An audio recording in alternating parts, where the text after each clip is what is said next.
Xiuhtezcatl Pat Carberry Dishinekashun. Welcome. My name is Pat Carberry. I'm director here at the Chan Center for the Performing Arts and also a citizen of the Red River Métis Nation. As a guest on these lands, I want to acknowledge that we're gathered on the occupied territory of the Hunkmanim-speaking Musqueam people. And as the traditional caretakers of these lands, the Musqueam continue the work recording and sharing their traditional knowledge.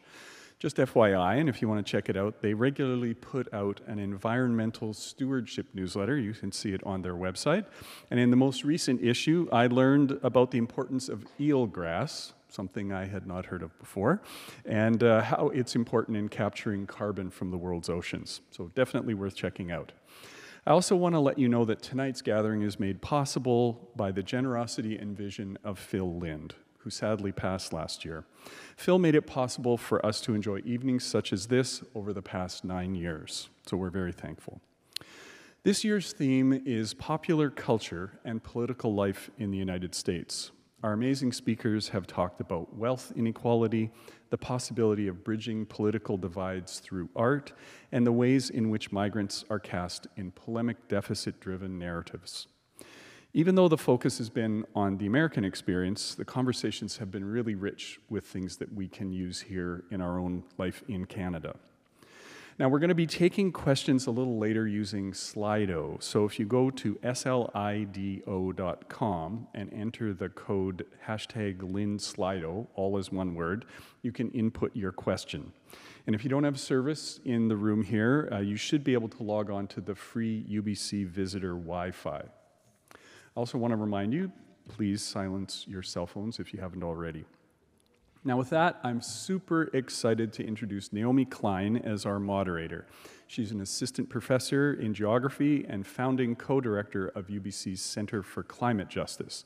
She's an award-winning journalist, columnist, and best-selling author of no less than 9 books published in over 35 languages, including No Logo, The Shock Doctrine, This Changes Everything, No is Not Enough, On Fire, and most recently, Doppelganger, A Trip into the Mirror World. Her writing has appeared in leading publications around the world, and she's a columnist for The Guardian. Now, our keynote speaker is Xiuhtezcatl Martinez. Xiuhtezcatl is an advocate, leader, activist, and hip-hop artist with Indigenous Mexica roots. He's been on the front lines of the climate and environment movements since he was 6 years old. I'm trying not to think of what I was doing when I was 6. So he's widely recognized for his passionate and unwavering fight for climate justice and has been named amongst Rolling Stone magazine's 25 Under 25, Time magazine's Time's Next 100, and along the way he's been on shows like The Daily Show with Trevor Noah and Real Time with Bill Maher. On top of that, he has been one of the plaintiffs in multiple legal proceedings with the objective of holding those in power accountable for climate change.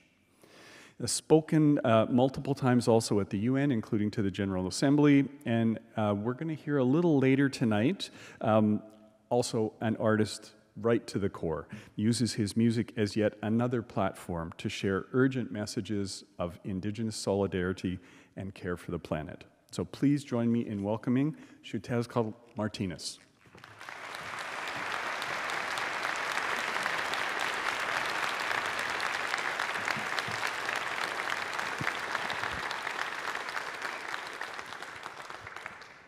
Panoltino chime, imechla paloa. No toca Xiuhtezcatl, tonatiu, nomal sewal pobayan ewa, Xochimilco Altepetl, Santa Cruz Calpixca Altepetl, Juan Calpulicuaylama. What's up, everyone? How y'all feeling? How's everyone doing today? I know it's a very beautiful day outside, so thanks for taking a moment to come and be here with us. My name is Xiuhtezcatl Tonatiu. My people, on my father's side are the Xochimilco people of Xochimilco, Mexico. Mexico in the building, for real. And I stand before y'all with many generations of freedom fighters, of organizers, of revolutionaries, of indigenous matriarchs and storytellers and artists and farmers and farm workers, land workers, that have come before me, that have worked really hard to protect, to preserve, to hold on to the fragments of our culture that we were able to maintain despite hundreds of years of erasure, of violence, of genocide, of extraction from our communities and from our people. So it's really it's a blessing to get to be here. It's a blessing to be able to present myself in my language and the language of my people, Nahuatl, and to be on these beautiful lands as well. It's an honor. And I'm very excited for the conversation. This is my first time in Vancouver, first time in BC. And for me, growing up, my mom has, on the other side of my family, she raised us with a very important influence of being an environmental organizer, of being an activist, and the balance that kind of existed in my household from both sides of my family was very important in shaping who I am, how I see the world, the way I move through the world. And my dad, our indigenous ancestry, our indigenous roots, our time that we spent with our communities, with our families, with our people, help illuminate some things that are very foundational to how I see our relationship to the climate crisis. And one of those things is the reality that our cultural survival as indigenous people is inextricably tied to the survival of the planet. And that the climate crisis fundamentally threatens our cultural survival as Xiuhtezcatl people, as indigenous people, as people in the global south. And that is not actually unique to Native people either. It actually pertains to all of us. But because of a lot of how closely our ways of life, our ceremonies, our music, our stories, our culture is, how deeply relational a lot of it is, and tied it is to the land, to our water, to our natural resources, it appears to be a little bit easier for us to identify as something that is inextricably tied to who we are as human beings, that are applying our voice, applying our skills, applying our expertise, our energy towards protecting our land, towards protecting our climate, towards protecting our community is intrinsic and second nature, I think, when it comes to the preservation of our identities as indigenous people. And the second thing that was really important part of how I grew up, getting involved in this movement at such an early age, was how art has played such a significant role in activism. That my whole life, most of my life, I've been an activist and I've been an artist. And those things, too, have been two sides of a very, similar coin, and I've been deeply inspired by the ways in which art has showed up and played a role throughout political and social and revolutionary movements throughout history. And so today, I hope to leave y'all with little gems, little pieces of the lived experience and the stories that I carry with me, the elders that I have been in community with, the movement spaces and moments that I have had the privilege to witness, and as well as a little bit of the art, as well, a little bit of the music that we'll be sharing here later. So, for me, when I came into the climate movement as a young person, what I have identified is an immense amount of education that I underwent at a very early age about how, as young people, we are really significant constituents in this conversation, or really significant stakeholders in this conversation. And as I started to enter climate and environmental organizing spaces, you see not just a lack of ability to adequately communicate the urgency of the crisis, but also a failing in the storytelling that is created when we talk about this issue that we are facing collectively, that we as humanity are facing. That the storytelling that is told around this crisis ultimately shapes not just our understanding of the science, but the ways in which we emotionally can relate to not just the crisis of it, but the opportunity that this moment presents us. And for me, what I have always found to effectively challenge these very significant, great moments of adversity that we have experienced as a human community is looking at ideas and stories and moments that are very culturally subversive, that are visionary, that expand our understanding of what our reality has been up until this point. And they push us to imagine something that is beyond what exists around us. And I think we've seen that in my lifetime. I've had the privilege to see that take place, and the ways in which popular culture has been shaped, not just by political discourse, but popular culture has been shaped by movements led by people, by grassroots movements, moments that have changed everything about how we understand the climate crisis. You know, I think one of the most important examples that I can think of is understanding how Indigenous frontline activists have completely shaped much of the dialogue around what it means to fight for a stable climate.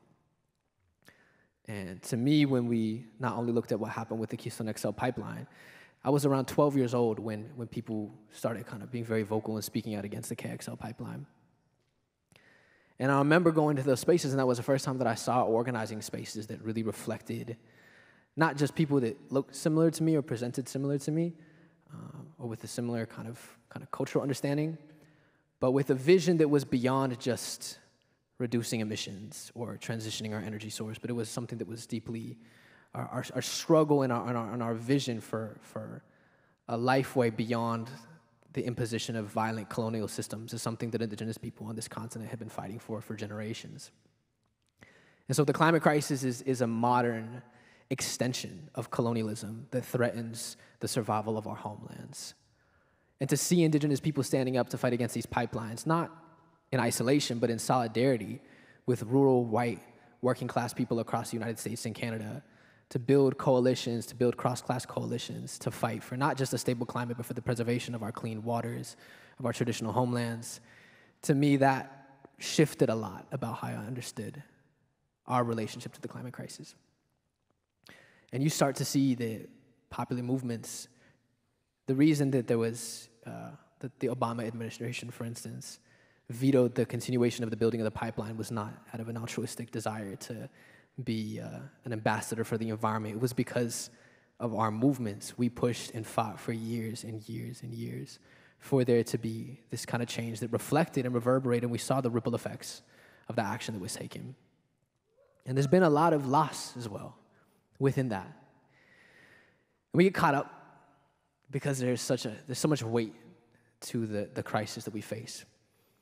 But to me, when I start to see things like the Indigenous Environmental Network put out a report in 2021 that showed that Indigenous fossil fuel resistance is responsible for reducing or halting up to, on a safe estimate, around 25%, about a quarter of US and Canada's emissions annually.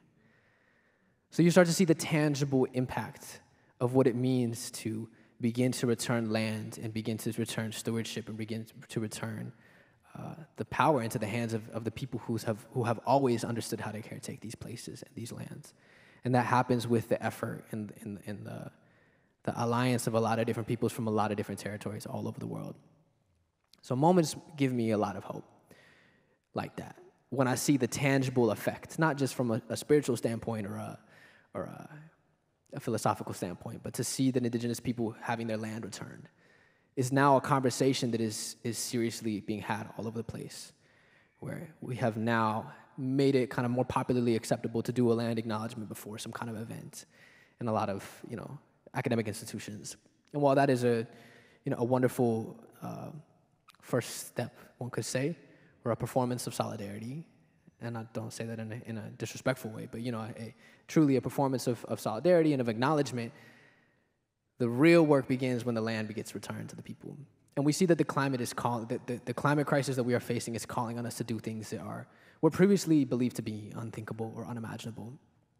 And for me, growing up in a community that was directly faced with the extractive industry, of the natural gas industry, of the fracking industry, we saw that there was so much we were fighting against, not just these big fossil fuel corporations, but our own elected officials, people that we put in office who had promised to champion on behalf of the environment, on behalf of the people, on the behalf of minority communities across Colorado. And we saw time and time again that they would take millions and millions of dollars from within their campaign contributions each election cycle and would push through policy that would continue to put our communities within sacrifice zones. And we have to understand, I think, that their relationship between capitalism and the climate crisis, the relationship between our financial systems in this country and the climate crisis is at the root and at the heart of what has made it so difficult to make systemic change and progress. And that's one of the things that gives me the most hope about our generation, about young people right now is, as heavy as the weight of this crisis is, there are more and more of us that are deeply aware. Not just that there are more systemic institutions that are upholding the crisis that we face, but that our liberation, that our fight for justice, for equity within each of our communities is more intrinsically connected than we have been allowed to dream in previous years. Young people are organizing from a place of deeper intersections, of deeper understanding of each other's identities, of deeper commitment to each other's liberation. I think the pandemic showed us, particularly in the United States, that our government is not have the best interests of the people in mind. When many predominantly poor Black, brown, and indigenous communities were left with massive and disproportionate amounts of loss of life as a result of the pandemic. And what held us through that moment was not government oversight or politicians doing the right thing, but it was mutual aid networks. It was people fighting for one another. It was us understanding the role that community has to play within these spaces.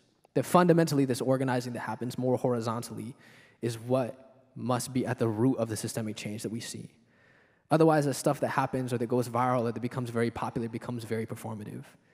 And we saw this, with the uprisings that happened that summer as well. Every corporation, every institution was waving flags and claiming Black Lives Matter. But in reality, you look at the systemic issues that are continuing to uphold colonial violence, uphold violence against the Black community, have not yet been unrooted, because this has been something that is at the foundation of what this country has been for generations.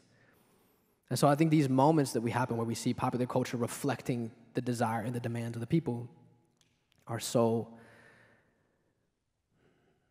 they're very complicated. And there's an immense amount of adversity that we face as a generation and as people who are alive on the planet right now. And to me, when I look at the communities of people who have helped get us through these pandemics, that have helped begin to ask the questions of imagine what a different relationship with policing in our communities looks like. What does a different relationship between us and colonial borders look like? What does a different relationship with indigenous people and their lands look like? These are the questions that we begin to ask ourselves culturally, and we get to organize around that. That people in frontline communities have been doing that work for a long time. And I think one of the hiccups with leading with and organizing from a place of understanding popular culture's role within movement spaces is kind of getting caught up in Hollywood and in the celebrity culture that has also infected a lot of our movement spaces and coalescing around individual leaders. But to me, the greatest hope that I find and that I feel for where it is that we're going and the path that we have ahead is when I look at our communities, the people who are continuing to prove us that another world is possible. That for many indigenous communities, we have faced extinction.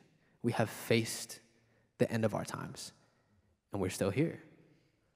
That it is possible for us to fight, to maintain everything that is beautiful and that we love about the world right now, to transition kind of the direction that it is that we are going.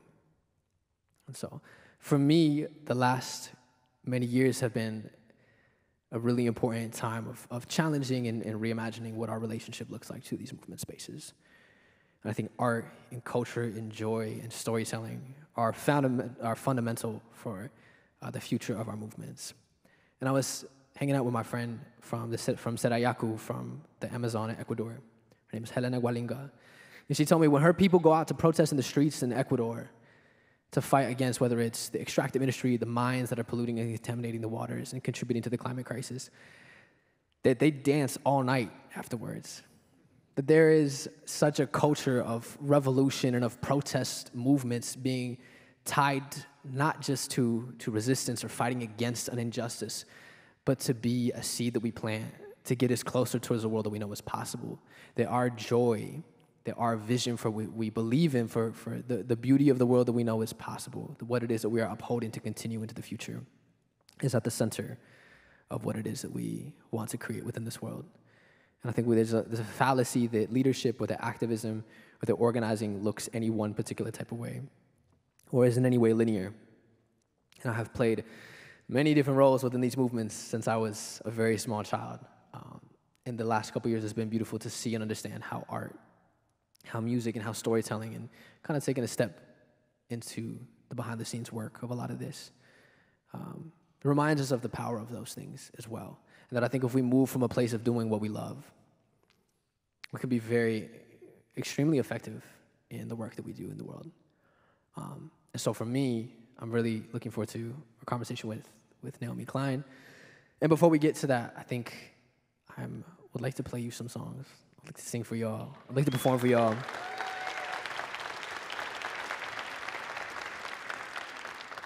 And yeah, I mean, social movements throughout history have had art seamlessly woven into them, and artists carry, without the illusion that music or art in and of itself can change the world, but I think artists are some of the ones that can be brave enough to help tell the story of what we know is possible and help us imagine what the world can be. So with that, I'm gonna invite my brother Bassi onto the stage to help me perform a couple of these songs for y'all.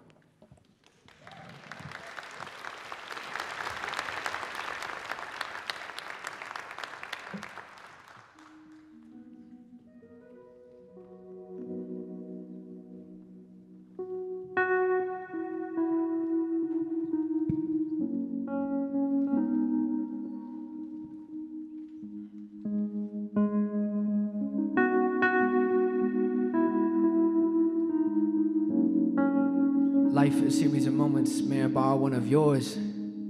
I promise to use it wisely. And I'm honest more than I'm timely. Searching is where you'll find me. I'm searching for more than answers. I'm searching for more solutions. Searching the sky for stars disguised by all the pollution. Searching my mind for truth, buried in my excuses. I'm sick of the lack of balance. I'm sick of not dreaming lucid. I'm sick of feeling so sick inside.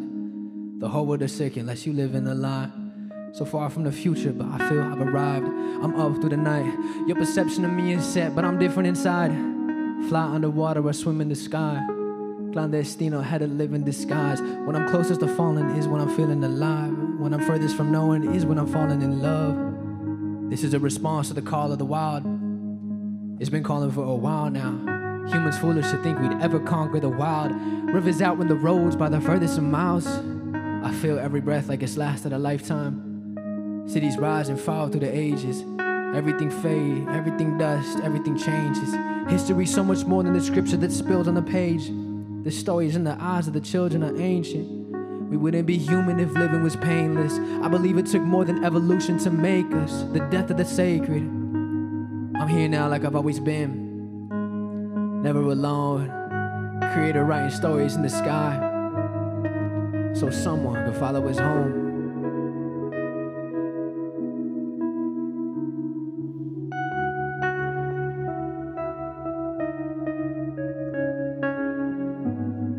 This is the turning of the tides. There I was, 6 years old, my eyes wide open. I saw the storms, city swallowed up by the ocean. Humanity fucked up, look at the world broken. I wanna see the borders open. Wrote this music, it was something I found hope in. My generation finally seeing the web woven. Everything is connected, our generation was chosen to guide the way to the light. You see, this is our movement. Walk on roads paved by every great leader of every revolution. We doing it our way. And this is a celebration. If love is resistance, you know that it's in our nature. Show up by the thousands, people of every nation. We summit the highest mountains to prove to them we can make it. It starts right here, right now. Every one of you has light within. Now is the time to shine out. Hands up if you feel it too. This music is a movement. It's proof if you feel it moving you, yeah. We're here now like we always been. Never alone. Creator writing stories in the sky. So our people can follow it home. Thank you.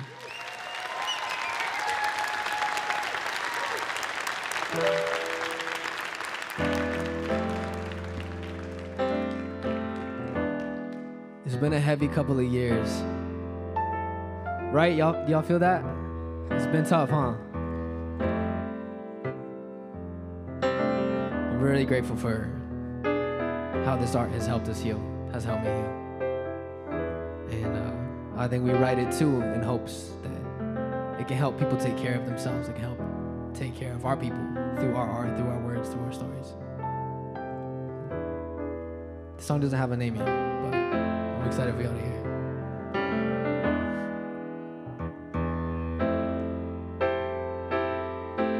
20 days into the month, the year over soon. Unfollow everyone, but protocol is overdue. Everything perspective depends on the lens you saw it through. Many ends loose, I had to see it through. Many friends choose between the things that they think that I represent, namely power and connections to wealth that I so resent. And integrity took my kindness and ran to the other side. A voice I ain't recognized. Lies all tied to the lust written in their eyes for power and acclaim. Reflecting on your ways.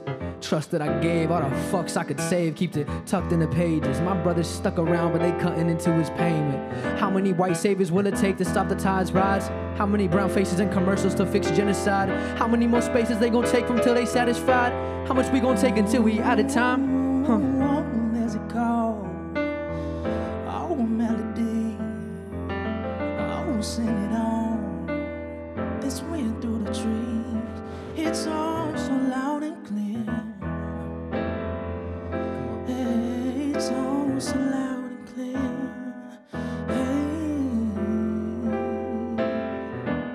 Promises I made, but I'm going back to Colorado, made it brief. I've been over that the moment I touched down. Went straight to the Belacion. Been months since I smudged down. The medicine brought me home. My heart like the floor of oceans, a song can barely reach. When the shine low, I know they tested me. I feel so far from the man that I fear I'll never be. But mountains rise from the ocean floor to form the highest peaks. Trust in the process, prayer and intention, always over the progress. Échale ganas y mira lo que se hace. Todo el amor, el dolor, el poder que traes dentro tus manos. Hablándole mi hermano, I hope he doing the most. Stay flow through all the emotions. The trauma like roller coasters, know it's hard. The biologically climb the mountain, reach the heart. Águila de obsidiana vuela through the dark. Aviso sin hijo, no tell me that's where you come from. Strongest of your lineage, you know who you are. They pray, strongest of your lineage, you know who you are. There's a call, oh melody, oh send it on. This wind through the trees, it's all so loud and clear. Oh, it's all so loud and clear. Oh. Let him say that. I want no name tag. No, it's beyond me. I know you say that. You know I love you. I know you hate that. I know you trust me. I won't betray that. I hope you change me. If it's symbiotic, baby, I know I'll change too. Type of woman of the light, don't hold a flame too. Love revolutionary, I know the world could change too. The way we carry, praying it don't break you. Still hanging from the trees, we seeing strange fruit. We hold each other till we make it through the storm. Tied by the flag that we hold a flame to. We gotta make it through the storm.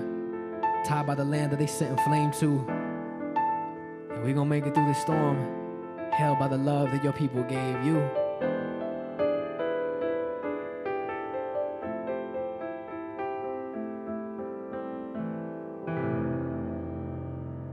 Make some noise for Bassie on that one, come on.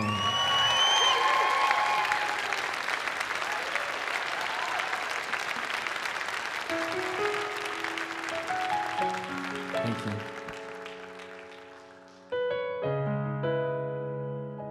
Yeah, this music means a lot to me. Thank y'all for listening. Thank you for being here. Appreciate it.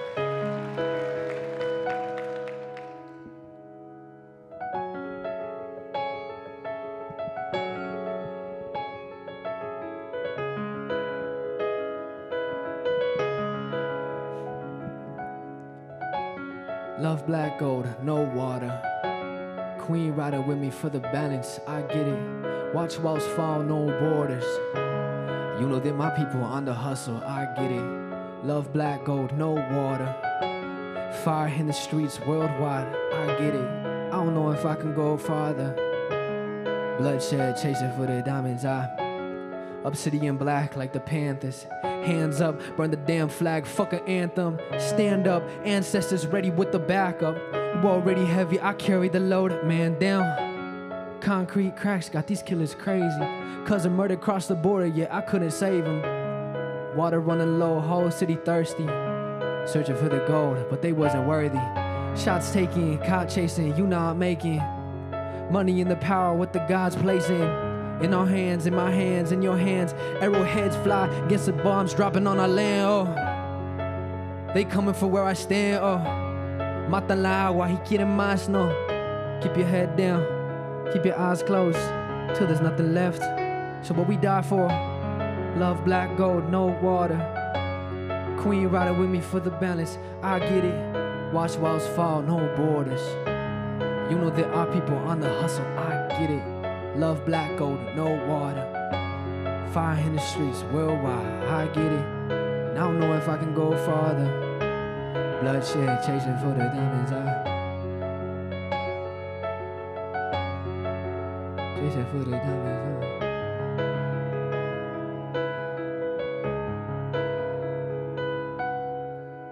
Thank you.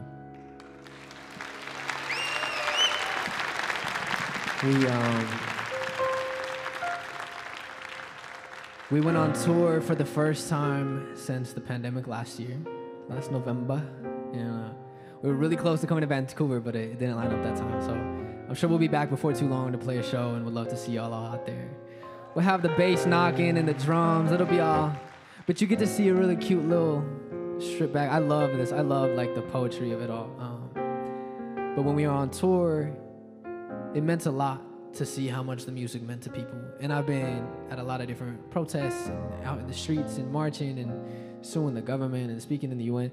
And the energy you feel when you're in a room with people, when the art tells a story, when the art shares a message, when the art holds so much emotion, it's so personal. It's such a reflection of my lived experience. It's such a reflection of my community, of everyone who made me, of everyone who came before me, of everyone who set the stage, of all the black artists that laid the foundation for what hip-hop culture is as a call to action, as a call to arms, a revolutionary force of art and music that has touched every corner of the globe. It's so important to get to like play these shows and to bring our community out, and it just meant a lot to get to be on tour again, and I can't wait to come play a show out here and see some of y'all out there. But every night on tour we close with this song called Veils, and we put this song out just last October, so it's relatively new, and man, getting to sing with your people, like that's kind of the best feeling in the world. So we're gonna sing this song, just a little live rendition of it. This song is called Veils. Appreciate y'all.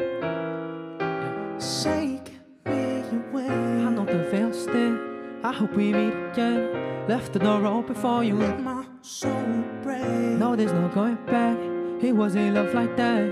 I'm so nostalgic for you. Lead me astray. I'm chasing deja vus. Oh, I'm so mad at you. Corazón de obsidiana. Know we all afraid. She left the veil thin. I hope we meet again. Feel like it's been so long since I've been young, since we moved on, needed no sleep. 2018, summer at the Mushroom Park, OD, found our pack, we were pups, no click. Leave the homies, always had me homesick. Almost all had daddy issues, it was beautiful, though we were hopeless, a little broken, keeping chosen. Call me out on every misstep. Watch my friends juggle drugs, few them flew away, oh how I miss them. Complicated when the world don't teach us how to love and love when we all addicted. So Shake me away. I know the veil's thin. I hope we meet again. Left the door open for you. Let my soul break. No, there's no going back. It wasn't love like that. I'm so nostalgic for you. Lead me astray. I'm chasing deja vus. Oh, I'm so mad at you. Corazón de obsidiana. Are we all afraid? She left the veil thin. I hope we meet again. Yeah. I don't got time for your hot take. Primo been telling me Kylie, I learned a lot off the wrong way. Still making room for my bad days. My pet keep their finger on backspace. I give a fuck what they y'all say. They throwing shade from a distance. They fade in the distance like writing my last name. We were dumb kids. I was breaking hearts up in abundance. Made 100 racks before I dropped out. All my family still had nothing. Contradictions pull us all apart. Beauty live in the silver lines. Lost trying to be young and grow up at the same time. If you told me you would stay, could you hold me through the waves? And I love you either way. And I'm sorry, cause I love that you trust and I run. All my scars, all your fears, all we harm. When I'm home, I still feel what it was.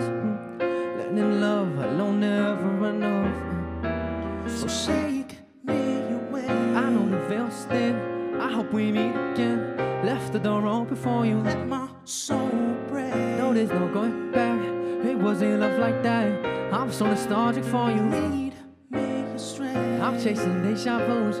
Oh, I'm so mad at you, corazón de obsidiana. Are we all afraid? She left the veil stained. I hope we meet again. Can y'all sing that last line with us? I hope we meet again. Come on, everybody, I want to hear you. I hope we meet again, Vancouver. Let's go. I hope we meet again. A little louder, I want to hear you. I hope we meet again. One more. Yeah. I hope we meet again. And I mean that. Thank you.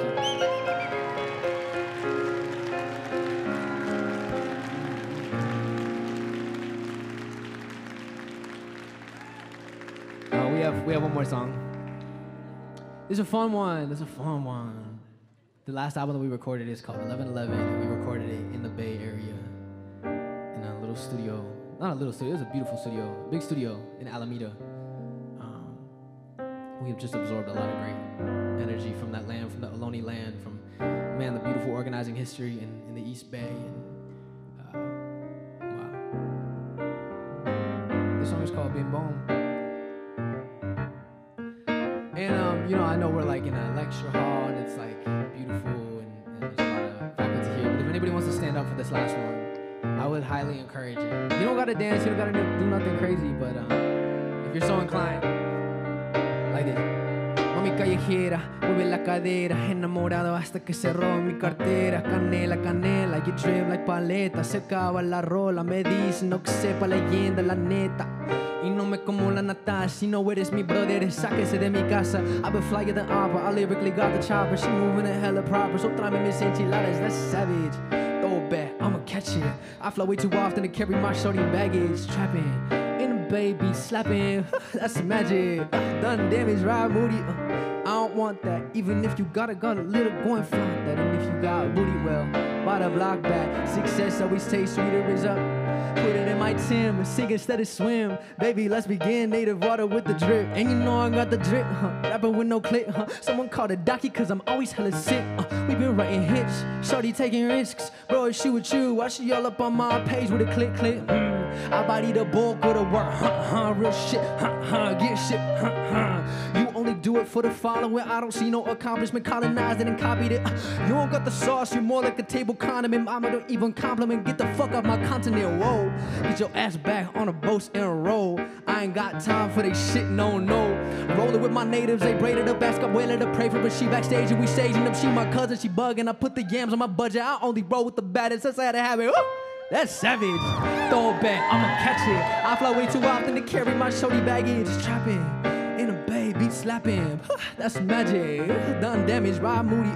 I don't want that, even if you only got a little going front that. And if you got booty, well, by the block back. Success always tastes sweeter is a comeback, yeah. We'll get the land back. Success always tastes sweeter is a comeback, yeah. Yes. Thank you. Man, shout out my people in the back with the lights up, come on. My people in the middle up here dancing, everybody who stood up, thank you.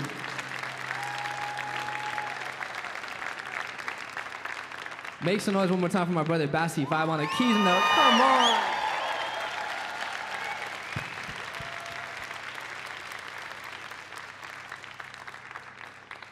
That was really fun. That was really fun. Thank y'all so much. We are not done yet. We have an amazing rest of the event. And I don't know, I'm not supposed to introduce you, but everybody make some noise for Naomi Klein, please. Come on.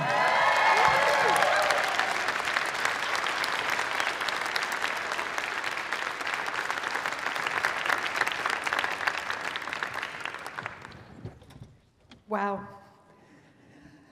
Thank you so much for that absolutely spellbinding performance and for your beautiful words to open and for joining us here at UBC. I can't believe this is your first time in Vancouver. Welcome. Such a pleasure. It's so good Thanks to for have having you me. here. There's been so much excitement about your visit. I also want to thank everybody involved with the Lynn Speaker Series. You've been part of this amazing parade of speakers. You've been in great company, and I just want to thank everyone at Lynn for enriching our campus by bringing so many wonderful speakers and performers to the Chan Center this year. We're so fortunate.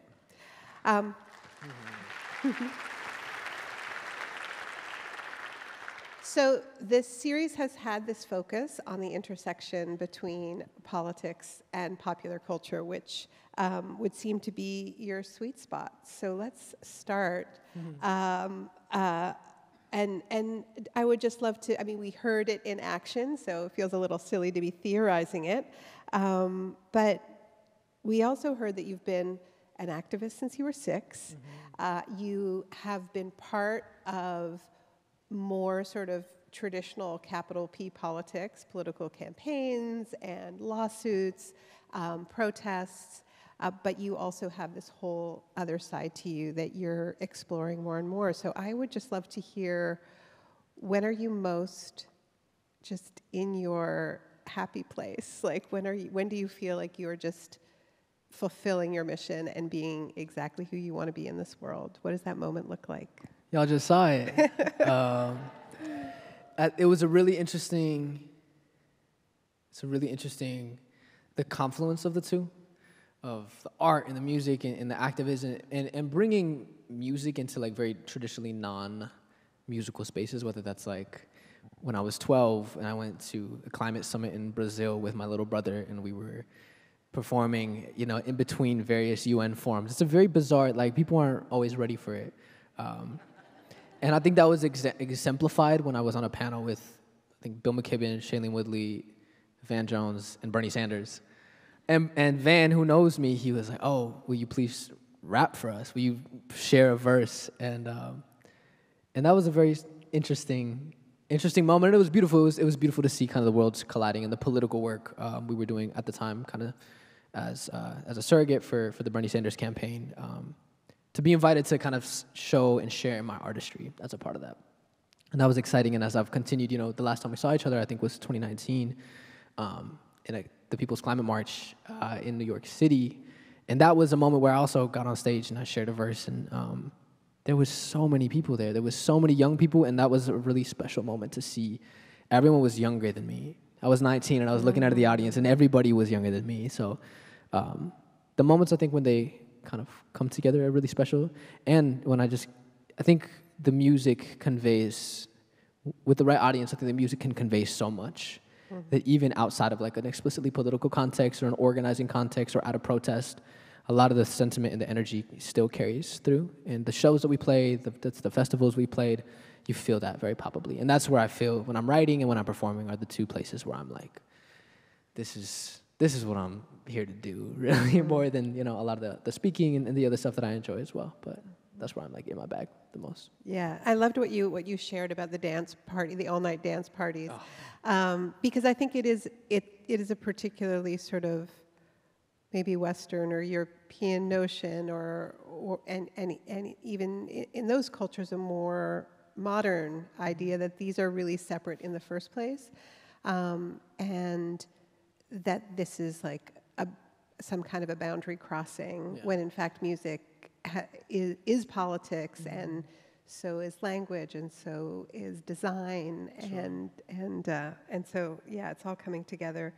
But it did make me think when I was watching you that you're holding something really complicated as a climate activist, as somebody who came up in the anti-fracking movement and as you were talking about the movement to stop big pipelines carrying tar sands from here in Canada, but also that 2019 moment of the climate strikes and all of these young people sort of raising the alarm about not seeing a future, but also on a personal level, being part of an indigenous resurgence of a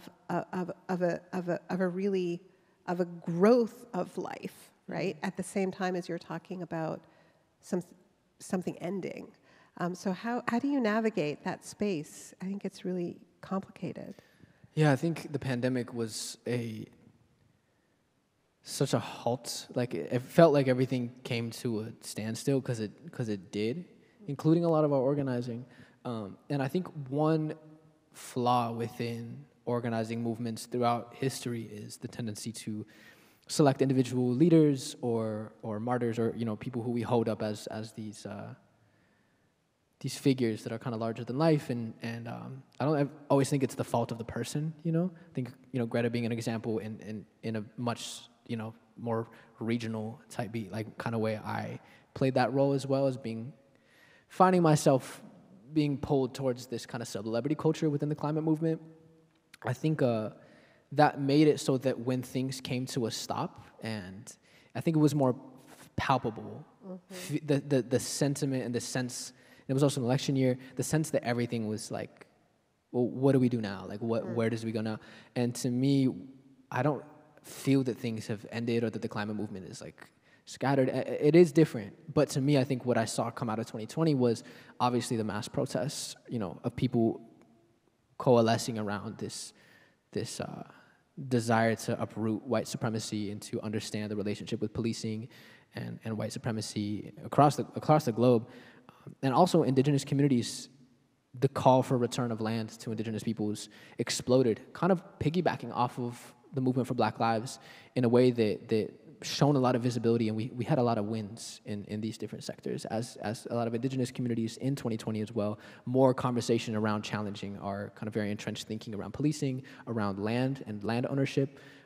So I think what that showed me is like, okay, it's not, the climate movement is changing, and that it is reminding us that we have to be very adaptable and very quick on our feet to understand how this is tying to the current political moment that we are in right now, and why is this connected to racial justice and to justice for Black lives and for the Black community across the globe, the diaspora, and why is this connected to indigenous land sovereignty in a way that's not just as a, you know, a token Native person or Black person in the room when we talk about climate justice, but I saw again that horizontal kind of organizing that focus on the critical depth of relationships, sometimes more than the critical mass. And so it has changed a lot in holding those two spaces, both as a Native person in a time where there is a massive resurgence of representation and indigenous people telling our own stories in Hollywood or in the music industry or in fashion.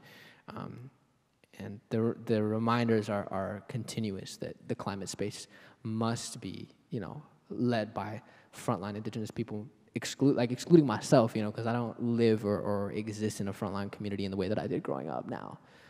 And there are other voices that are much more important for us to be listening to and heeding. Well, let's talk more about that. We as we heard, and as we know, we are on Musqueam territory.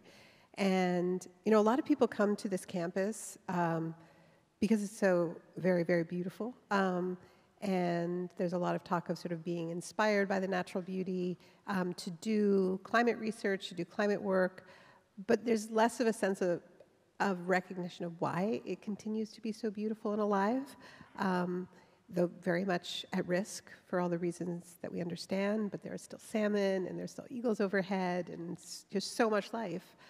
And that is because of care. That's because of caretaking and protection. And I would just love to hear you speak more tangibly about that intersection of indigenous leadership and real climate action and climate justice. Yeah, I think the it's a double-edged sword to look closely at these inflection points, whether it's the Keystone XL pipeline or Standing Rock or Line 3 or these different massive mobilizations of people where we can learn so much from it. We can see so many intersecting interests, whether that's from, you know, the side of our oppressors, whether it's, you know, the way that the state police violence is perpetuated against indigenous water protectors defending their lands from fossil fuel corporations, the police being hired by, in many cases, private police forces being hired by these energy companies. But it also, I think, sometimes distracts us from much of the value that indigenous organizers bring to the table that's not just in these big, flashy, significant, publicized moments, the moments that, you know, Western media chooses to pay attention to. But I think indigenous organizing is so deeply relational. And as you were saying, that these lands that have been maintained for so long, oftentimes it takes place as such because indigenous people have been caring for them and advocating for the preservation and protection of these spaces for generations. And even if it is currently in the hands of non-native people, the foundation has been laid, you know, by indigenous folks. And so I think, to me, watching the land back movement unfold in a way that was, you know, it means something different to different people because it is like a very broad term and a very broad demand. But seeing an immense amount of affirmation within these spaces that land back means reparations for our Black relatives. Land back is important to include a very specific understanding of how Indigenous liberation intersects with Black liberation, especially because of the political moment that we had in 2020.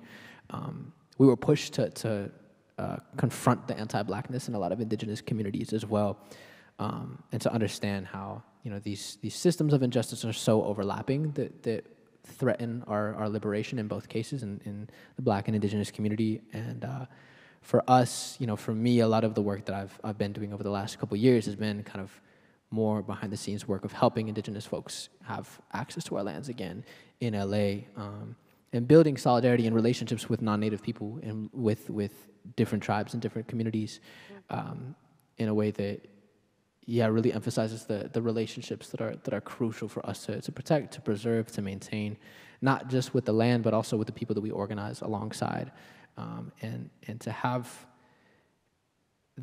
just a deeper sense of awareness of the work that we do, having it not feel so removed, having it not feel so tangential or as a sidebar of our existing studies or career. It's folded into the fabric of all of our lives, pulls at the threads of the balance of the world because of the climate crisis.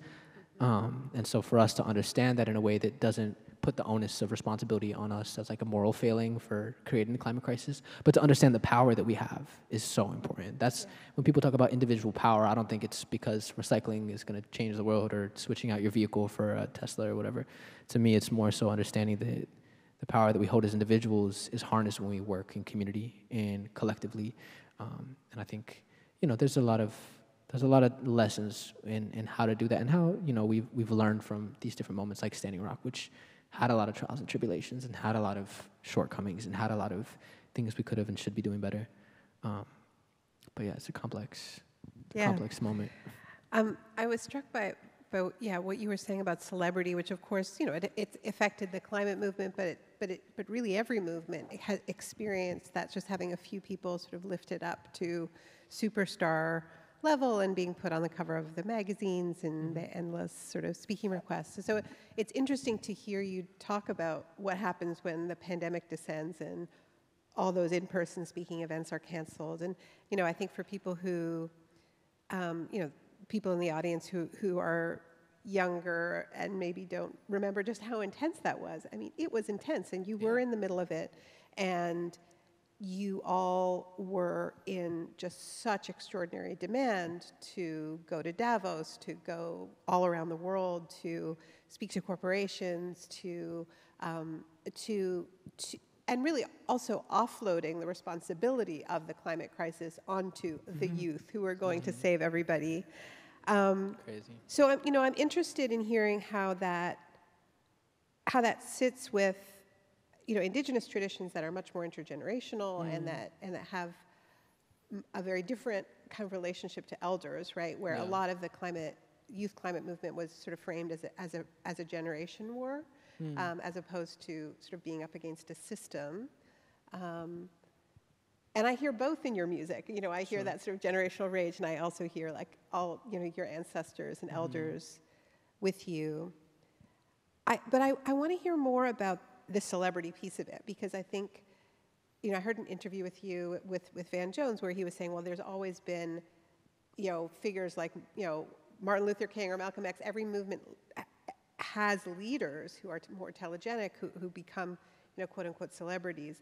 But I think you're getting at something when you're talking and in your lyrics about the sort of clout and attention economy that is specific to our time. Yeah. And what is specific about that sort of intersection of the attention economy and celebrity activism, and how does it affect movements that we need to understand? I think what you find is that people who oftentimes with the best intentions, find that they have a skill set as a spokesperson. Then again, spokespeople are important within movements. People being in front of the camera, that is an important role. But leadership in a healthy movement is diversified and takes a lot of different shapes, from people cooking meals and doing frontline medic work to taking care of folks when they come back from organizing. There's so many different ways that we must lead to have kind of effective, holistic practices of movement building. And I think what we see, unfortunately, with some of the distraction that celebrity culture poses to us is we're given a hero to root for or an individual to root for in ways that can distract us from our own power as individual people and us understanding our own role that we can play. It's easy to point at somebody and be like, look what they're doing, and have it kind of externalize what it is that we believe can be done in this moment, and what it is that we believe can be done against something. So because the climate crisis is so it's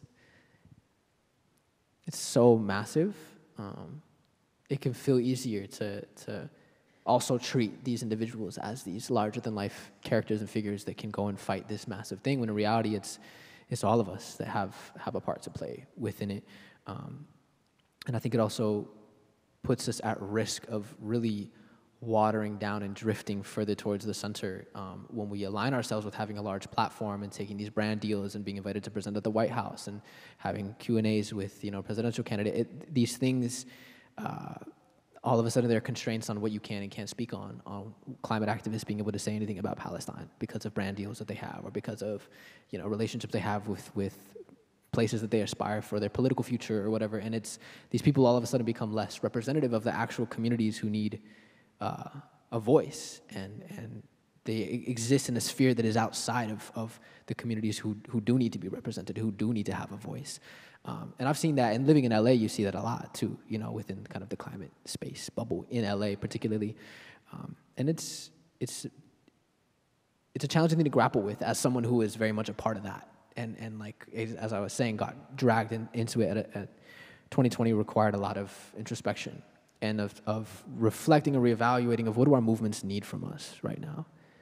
And when I reflected on it and thought about it, and the pandemic was hitting and the uprisings were taking off, I was like, we don't need more climate celebrities. That's not the solution. When I think about the systemic changes that need to take place, like we're, not necessarily harmful in every instance, but there is ways that we need to expand whose voices are being heard. And I always turn to the frontline communities who have these stories, who have these solutions, who have these practices in ways in which they've been organizing for generations, not in front of the camera, out of a result of a desire and a need for a survival response to the ways that we're already being affected by the climate crisis. And that's reinvesting in that rather than these huge galas and events that millions of dollars are spent to kind of people in these different industries to pat each other on the back and bring these tokenized individuals into these spaces to say, look, like we did the right thing for the environment in this fashion event or this music industry event because we have so-and-so individual. And it allows a lot of complicity, I think. And it is fashion, and the fashion does move on to whatever the next, sort of hot cause is. And I think that sort of did happen. I mean, climate is not as there's less demand, and maybe that's for the best in some ways. I'm struck. You are still young. You're the you're 23, I believe. But you've been young for a long time, right? I mean, if you start at 6, right, then I'm just wondering if any part of you is looking forward to not being young anymore, like to just being like, just being you, and not caring that. That's a funny question.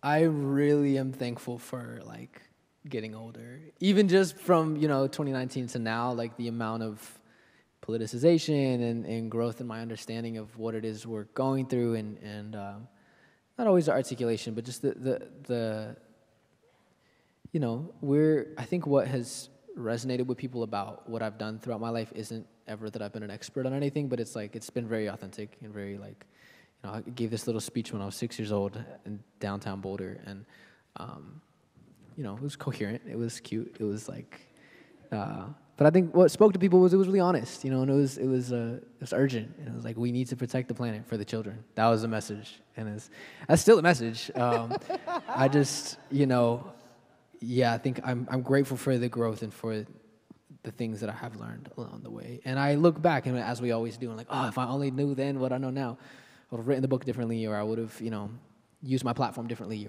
and I think now emerging from a lot of that and looking forward, looking into the future, I see a lot of, I get excited for things slowing down in that way and being able to, step into, I think with the music, like you're not young enough, you're never young enough to get into music, so it's kind of the opposite there. Okay. Which is interesting as well, so I'm like in the middle of those two. You're still young. For now. You mentioned the Bernie campaign, and I want to pick that up. I think people, we are in another U.S. election cycle. We're going to have an election here in Canada as well. Nice. And politically, things are also not kind of on the upswing. And I'm wondering, how, you were kind of all in for Bernie. You were a surrogate and excited about it. I remember seeing you on the trail. I was also a surrogate for Bernie. But what are you thinking about this Trump-Biden rematch? Are you going to get involved? Is there a role for music? Are you, I think I learned a lot from being very much in Bernie's corner too, and seeing the fallout from that, and also in many ways being hopeful, not just for this like individual hero figure. I mean, I think any of us who understand the history of the United States, any president that takes office, is inheriting something that is very deeply steeped in, genocide and slavery and so much systemic. Any one president won't solve. But there was hope that not just Bernie, but the movement that coalesced around him, the way that people saw themselves and saw their struggle and their plight in what he believed in and was fighting for. Anyways, at the time we were like, that's it, bro. It's gonna be crazy. We're gonna elect Bernie, and we have a chance on climate. Like, I know Congress is gonna be so whack, but like we're gonna still fight as hard as we can and organize in our local elections, and then the next midterm. It was a collective hallucination. Oh man, we were on one. But and then it wasn't, because we were reminded very quickly of how powerful the political establishment is in upholding its interests and it's upholding its stranglehold on democracy in the United States. And then the call after, the Democratic Party coalesced around Biden was, we just got to beat Trump. We have to do it. We can't do 4 more years. And now that's their talking point again. It's like, we just got to beat Trump. I think young people very begrudgingly voted for Biden last year and came out, in significant numbers to beat Trump. And I don't think that's going to be enough this year. And I think people have really lost hope in the Democratic Party in a lot of ways in the United States, and especially seeing the way that Biden has handled the situation in Gaza, the genocide taking place there, and Palestine is completely abhorrent, and a lot of Democratic politicians and progressive Democratic politicians who are so locked into this establishment that is, at the end of the day, challenging the genocide that is happening out there forces us to be more critical of the genocide that has taken place here not even that long ago. And it's a reflection that people aren't ready to look at, and maybe in 100 years there will be, museums and things that regretfully look at the past. But when we're faced with it now, with a genocide unfolding in front of us, we saw that the Democratic establishment has completely fallen apart. And it's in this moment, and I think a lot of people, that's like, I think a final straw for a lot of people, not to mention, not great climate policy and going back on a lot of promises that we all hoped would be maybe a little bit better than Trump. Immigration continuing immigration, horrible immigration policy, continuing the construction of Trump's border wall between the U.S. and Mexico. Lots of things, so many things that make it so that for me, I don't have, there's other ways that I'm gonna use my energy during this election cycle other than fight for a candidate who represents nothing that I believe in, to be honest.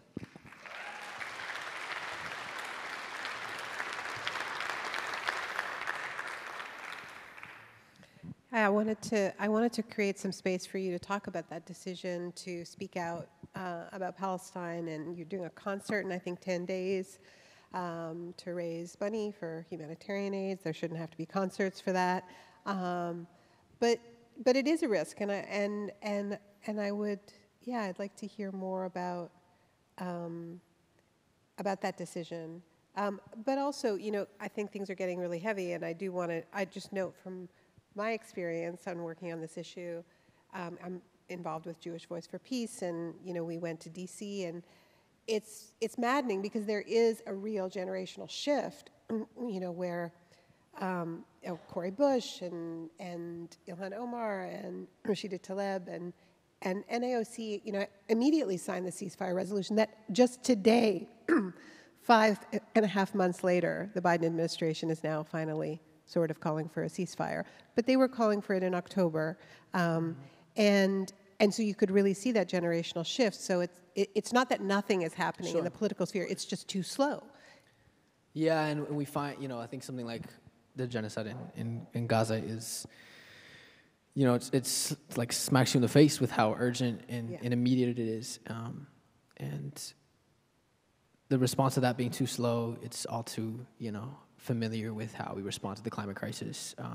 Not to say that they're the same or super similar, but both things that we see the willpower changing slowly with millions and millions and millions and millions of voices all over the world calling for a ceasefire, calling for a free Palestine, demanding for the end of the occupation of Gaza. And the fact that, you know, the Biden administration, as you said, is now kind of calling for a ceasefire, you know, with conditions, is not because he decided it was the right thing to do either.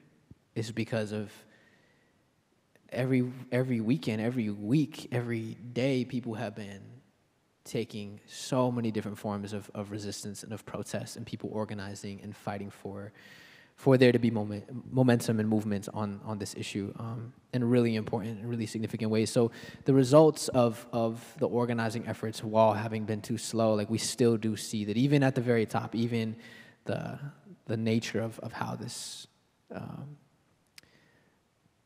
these people in the highest seats of power have failed to respond to the urgency of the moment.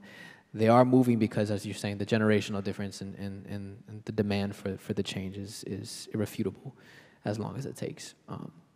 And for me, I think the decision is it's there's no way to be, you know, 10 toes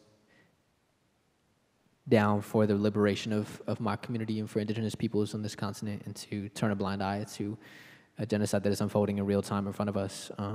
There's no way to justify silence or, you know, despite the risk that it has to professional opportunities or to people in certain industries, or the music industry that is, you know, has a very heavy influence from, you know, people who are like Israel more than Palestine. But it's, you know, I've been very encouraged by a lot of brave young artists using their platform and using their voices to speak up. A lot of brave indigenous organizers standing deeply in solidarity. People having done work in Palestine and with Palestinian organizers since before, for a long time, you know, and the continuation of that solidarity is really important. I think global solidarity and internationalism within indigenous communities is really critical for an understanding of how we continue to struggle and resist against colonial powers that are still affecting us here on this continent. So it's there's no question or second. Complicated, of course, in how to navigate it and to do things in the best way, and also always to just defer to, you know, the communities that are experiencing this and the spokespeople who are, you know, the journalists on the ground, the people who are telling these stories. But yeah, it's important. We have a benefit show in LA next weekend, which I'm looking forward to as well. And playing small parts the entire time we were on tour, this genocide was unfolding, and to see how important it was for us to have a gathering space for our communities to get together and to sing these songs together, and to, you know, the struggle that I detail in a lot of my lyrics are very parallel to what is happening in this moment, and to feel the power and the solidarity in those moments, and people showing up with the kofiyas and just, it felt important. It felt like we were doing something that was really necessary at that time. Thank you.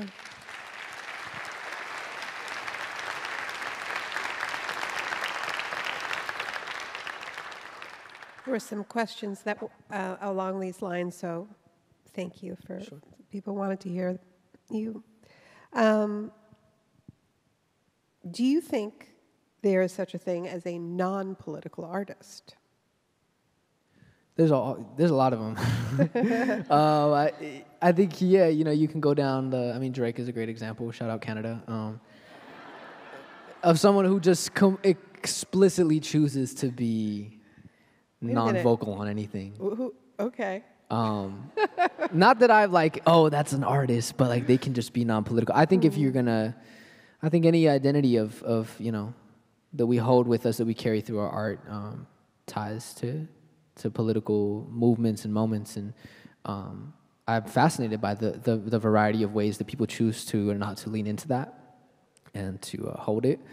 But yeah, I think there are plenty of apolitical, you know, play it really safe artists that are just entertainers. And not that that's inherently bad either, you know, and like we need entertainment. We need to turn up sometimes, and there's music for that. And then there's music like mine, which hopefully we can turn up to also. We can turn up to, we will, we have, but it's also, you know, a little bit more political. I think this relates to that question. We have one that says, I'd love if you could talk about scale, the way your music and activism speak to different levels of relation, local, global, personal. Does that resonate? Yeah, that's a beautiful question. I think the activism or the organizing that I've done over the last 3 years has become so much more localized in ways that feel really, really cool, because it feels much more tangible than like getting on a stage in front of 100,000 people at the climate march. Be like, we just gotta stop the climate crisis together. It can feel hard to ground that. But doing work in my homelands in Xochimilco in Mexico to dive into working with the Chinampas, with these traditional agricultural systems that provide an immense amount of benefits for the entire city of Mexico, and to restore our language and the cultivation of our traditional food practices. So my family's doing a lot of work around that I've been more and more involved in. And in LA, there's an indigenous school called Anahuacalmecac, and we recently helped secure 12 acres of land in East LA, undeveloped land that is going to be given back to the Gabrielino Shoshone, Tongva people there. And the school that I'm working with is going to be kind of a steward of this land and build an ecological center there for education. They teach our traditional language. So a lot of the organizing to me has been like, how do I build bridges to help resource the people that are doing the work to like give the next generation the tools that they need to face the world we're facing. And feels really cool to be behind the scenes. That's so great to hear. Just a little follow-up question to that. Just any thoughts that you would share with Indigenous people who now govern their ancestral lands, shared with non-Indigenous people who own freehold title properties? A very specific land back question. And there's some amazing land back, happening in Vancouver that is, addressing Indigenous rights violations and the housing emergency in the city and the climate emergency at the same time. It's pretty exciting.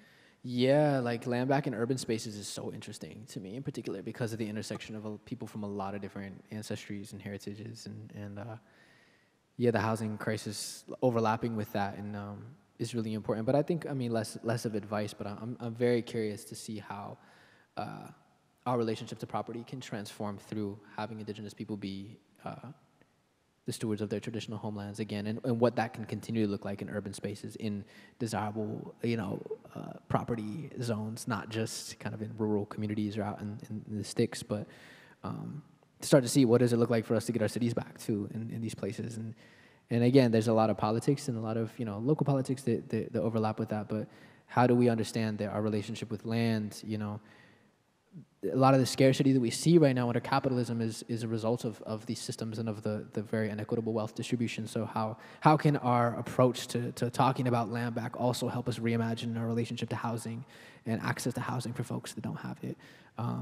So I guess similar to you, it's exciting to me, and I'm fascinated, and I think continuing to put the power into the hands of Native folks. And there's a lot of great allies that have helped give money, give grants, give land directly to be able to kind of service this vision that is taking place. And I think it's important that it looks different in each community because each community's needs are unique. And that's why it's like those communities have to be at the forefront of steering what that looks like in those places. There are a lot of questions for you. I'm not sure we're going to get to all of them, everyone, but there is a question related to another hat you wear, which is your involvement in these a couple of really key lawsuits. And of course, land back is related to that because some of that is happening because of crusading legal precedent.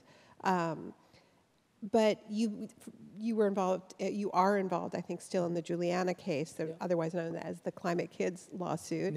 Yeah. And so the question is, any lessons from that? Any hope you place in suing them? Just gotta keep.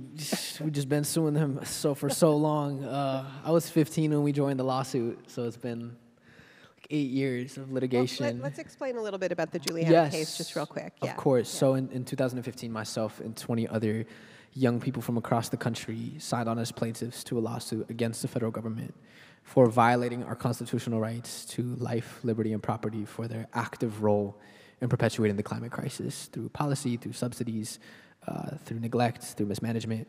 And the hope was to kind of use this as a legal lever to prompt immediate and quick response to the climate crisis from kind of a federal level. And we were very excited and optimistic. And through that case, we have gotten some groundbreaking rulings from various federal judges across the United States that have stated that, we do have, that young people in the United States do have a constitutional right to a livable climate.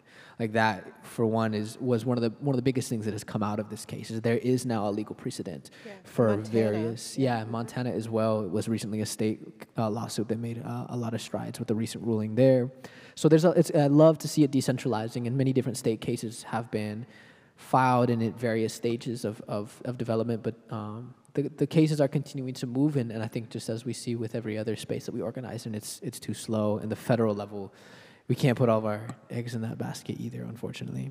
But it's a beautiful thing to have been a part of, and it connected a lot of young people with every one of us had stories of how we're currently actively being affected by the climate crisis. It's not some far off distant future. It's every story. And the thing I also love about the case is I was one of the more known people in the climate space involved. A lot of these kids were just kind of regular kids in their community who would face something from the climate crisis and were interested in signing on. So it didn't just hand select a bunch of big climate activists from different communities. It was really kids from various frontline communities in Navajo Nation, in Louisiana, in Alaska. And so it humanized, I think, the conversation in an important way, and they're continuing on, and we're hoping to get a hearing this year as well. So we're still pushing it. We'll see what comes of it, but I think it is an important thing to understand the variety of tactics we can use to hopefully push forward binding, comprehensive climate policy. Because, we'll take whatever we can get, kind of at this point.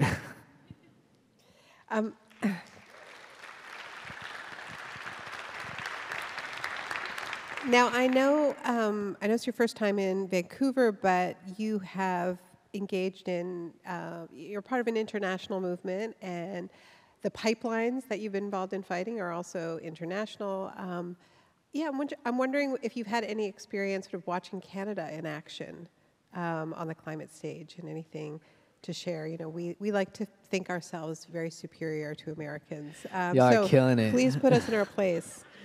No, not really, unfortunately. I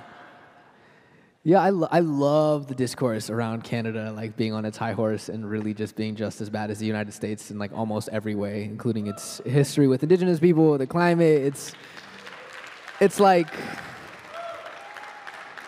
yes, call it out, and also well, that sucks. I wish Canada was superior. I wish y'all were leading the way and leading the charge and all these things.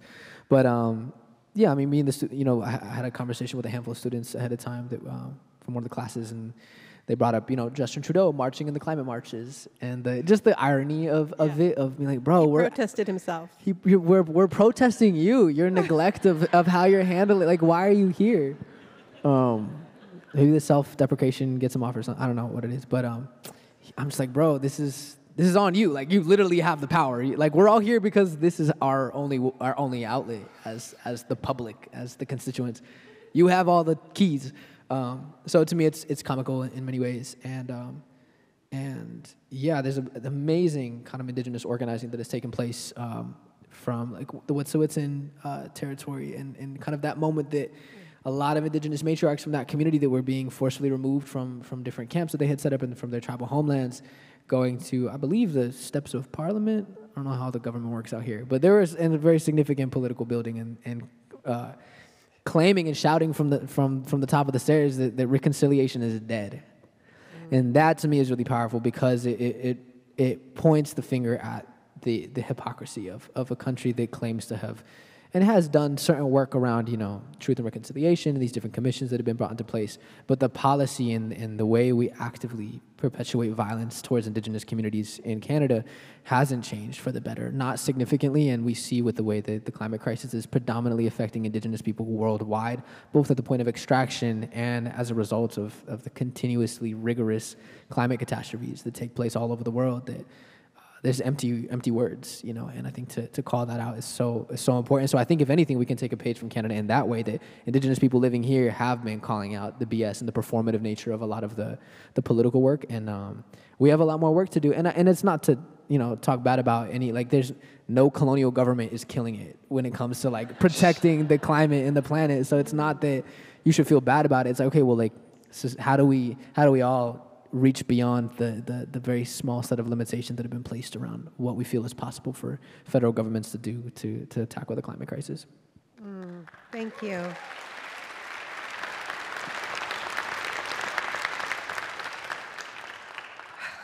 Okay, we've just got a couple minutes left, so I'm going to combine a few questions that have come in about despair, about holding grief in this moment, including from people who are doing Palestine work, facing repression, also people who have been in the climate movement or know young people who feel that it's not worth it to get involved. And, I think that what you've been speaking to a lot is a kind of a deepening. And I think it's worth remembering that there's a lot of organizing going on right now. It isn't the kind of flashy celebrity kind that's getting a lot of love from people in power. People aren't getting invited to Davos to talk about land redistribution and land back, or Palestine for that matter. They're less sexy, and maybe that's a good sign. I want you to close us off by talking a little about stamina, because you've been doing this for a while, despite being extremely young. Oh, yes.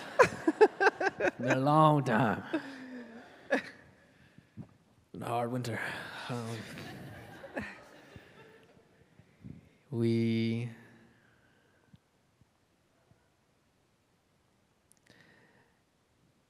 grief held within this work is really amazing, like how strong it is.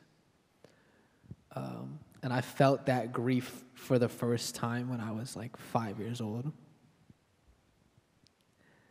It's disbelief, really, that the world could be crumbling in all these ways, whether it's loss of biodiversity or land, waters, climate, and that the people that do have the power are just not doing what needs to be done.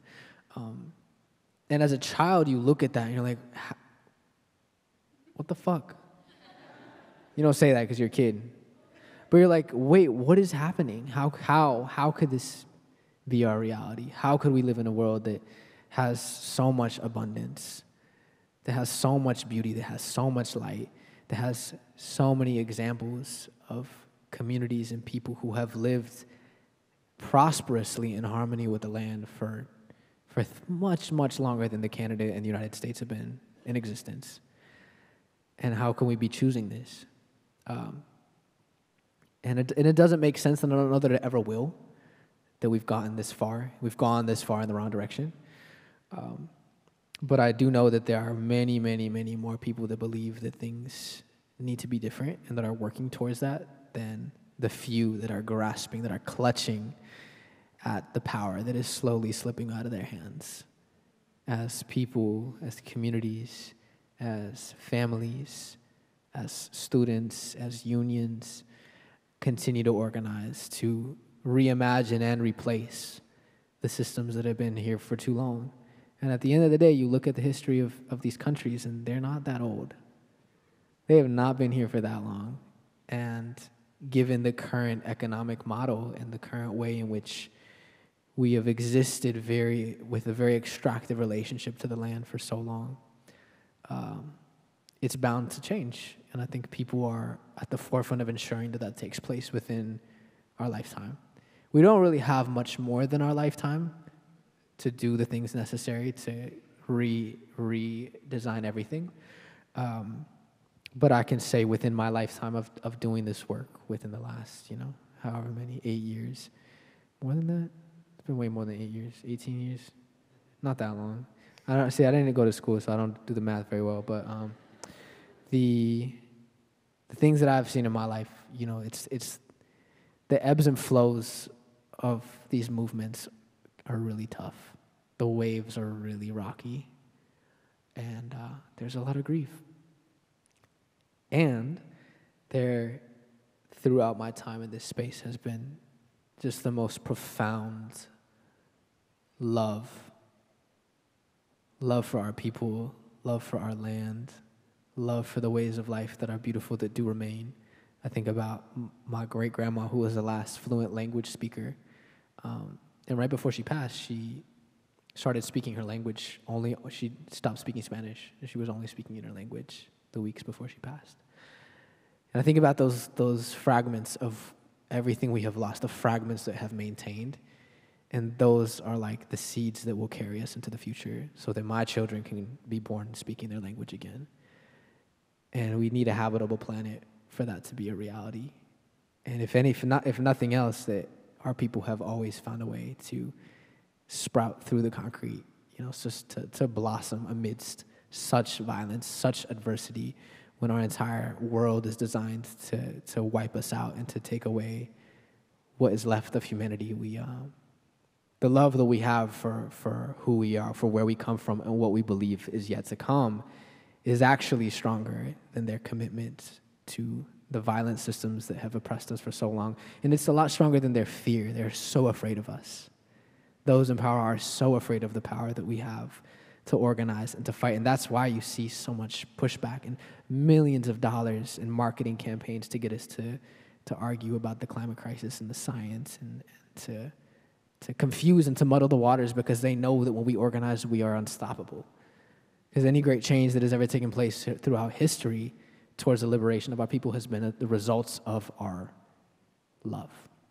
And to me, that is the ultimate reminder that I have to ground myself in that every day, and consistently, that hope is not a passive state, but it is something we actively must cultivate by being around those that we love, by being a reflection of this radical optimism that can allow us to continue to do the work into the future. And we all have these parts to play. We all do, not just young people, not just the next generation. We all have parts to play. And it won't be easy, and it's going to continue to be rocky and up and down.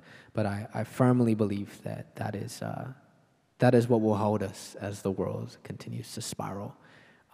And I hope that we find our footing in our generation, because I have kids to raise one day, not yet, one day, to speak our language and to revive parts of our culture that have been lost for a long time. And I know a lot of us, there's a lot left to fight for. There's much more left to fight for than what they've taken away from us.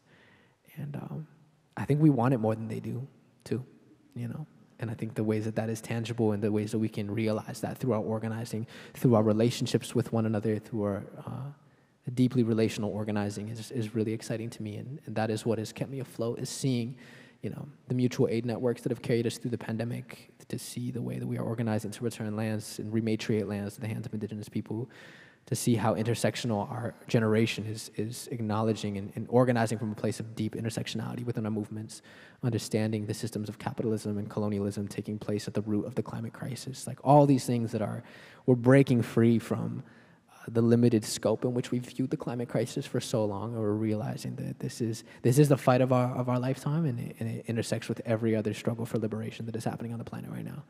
And that in and of itself is very powerful. Thank you. Thank you so much. Thank you. Thank you for this gift of an evening. Appreciate that. Thanks for having me.